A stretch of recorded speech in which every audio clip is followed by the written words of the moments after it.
सबसे पहले मैम नमस्कार, बहुत बहुत स्वागत है आपका। ब्रेस्ट कैंसर के लिए सेल्फ एग्जामिनेशन अब बहुत ज़्यादा ज़रूरी है, ऐसा सारे डॉक्टर्स भी रेकमेंड करते हैं पेशेंट्स को अक्सर। इसीलिए आज मैं चाहूँगी कि आप हमारे दर्शकों को बताएं कि सेल्फ एग्जामिनेशन क्या है, क्यों ज़रूरी है और किस तरीके से की जानी चाहिए। Thank you for the question.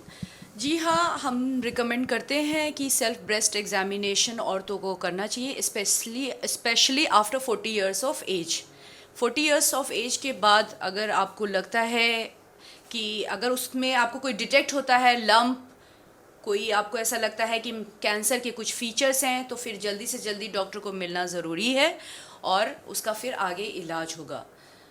औरतों को सेल्फ ब्रेस्ट एग्जामिनेशन की अवेयरनेस होनी चाहिए कि अगर मतलब वंस अ मंथ, अगर आप महीने में एक बार भी अपने आप को मिरर के सामने जाके देखिए, आप अपनी ऊपर वाली ड्रेसेस को रिमूव कीजिए और मिरर के सामने खड़े होइए, हाथ नीचे कीजिए और कंधा को सीधा कीजिए और आप देखिए कि आपके ब्रेस्ट में कोई चेंजेस तो नहीं है, कोई लंप तो नहीं है, कोई स्वेलिंग तो नहीं है, निपल से कुछ डिस्चार्ज तो नहीं हो रहा है, मिल्की डिस्चार्ज, ग्रीनिश डिस्चार्ज, या कोई ब्लड तो नहीं आ रहा है, कोई स्किन वहाँ पे कोई आपकी सिकुड़ तो नहीं रही है।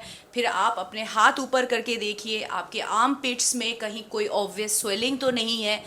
इसके बाद ये तो आपने देख लिया, उसके बाद अब आप लेटिए अपने बेड पे और लेट के आप अपने हाथों के ये 3 फिंगर्स के फ्लैट से ब्रेस्ट के हर एरिया में उसको पैल्पेट करने की कोशिश कीजिए। देखिए कि अगर अंदर आपको कोई ऐसा लंप तो फील नहीं हो रहा है, हाँ कोई गांठ तो नहीं फील हो रही है, कोई स्वेलिंग तो फील नहीं हो रही है जो हार्ड है, जो अलग है, और निपल्स में निपल्स आपके मतलब सिकुड़ तो नहीं गए हैं, वहाँ से कोई खून तो नहीं आ रहा है, कुछ अलग तो नहीं है, दोनों ब्रेस्ट के साइज़ में चेंजेस तो नहीं है।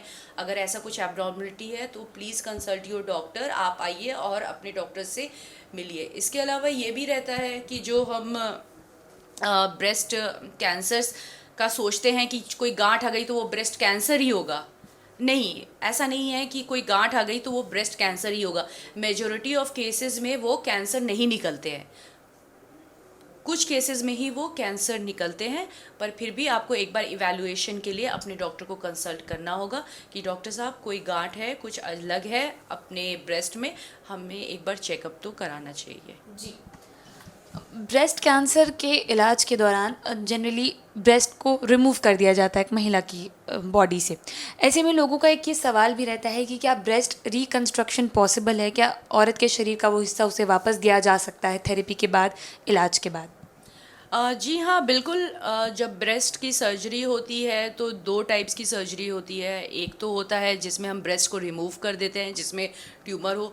दूसरा होता है हम ब्रेस्ट के अंदर सिर्फ ट्यूमर को रिमूव करते हैं और मेजॉरिटी ऑफ द ब्रेस्ट को छोड़ देते हैं, जिसको हम ब्रेस्ट कंजर्वेशन सर्जरी के नाम से जानते हैं। ये दोनों ही ऑप्शन पॉसिबल है। It all depends on the tumour size and the other factors of the tumour. तो आपका क्या ये सवाल है कि इज़ इट पॉसिबल, या and definitely reconstruction is possible. जब हम ये करते हैं सर्जरी के बाद बॉडी के कहीं और हिस्से से हम फ्लैप्स लेके उस एरिया में रिकंस्ट्रक्शन पॉसिबल है, वो कर सकते हैं। या तो वो सर्जरी के इमीडिएटली बाद करते हैं या सर्जरी के कुछ दिनों बाद हम जाके बॉडी के किसी और एरिया से, जैसे टांगों से, एब्डोमेन के कुछ फ्लैप्स मसल्स लेके वहाँ पे हम रिकंस्ट्रक्ट करके एक शेप ऐसा देते हैं कि ऐसा बाहर से वो दिखता है कि वो ब्रेस्ट के शेप पे हम क्रिएट कर सकते हैं। So definitely breast reconstruction is possible in most of the patients.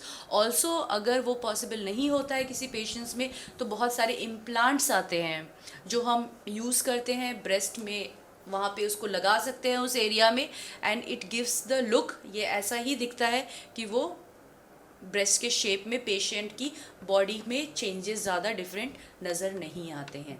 तो या तो हम इम्प्लांट्स भी कर सकते हैं, ब्रेस्ट रिकंस्ट्रक्शंस भी कर सकते हैं। There are many options to overcome all this problems.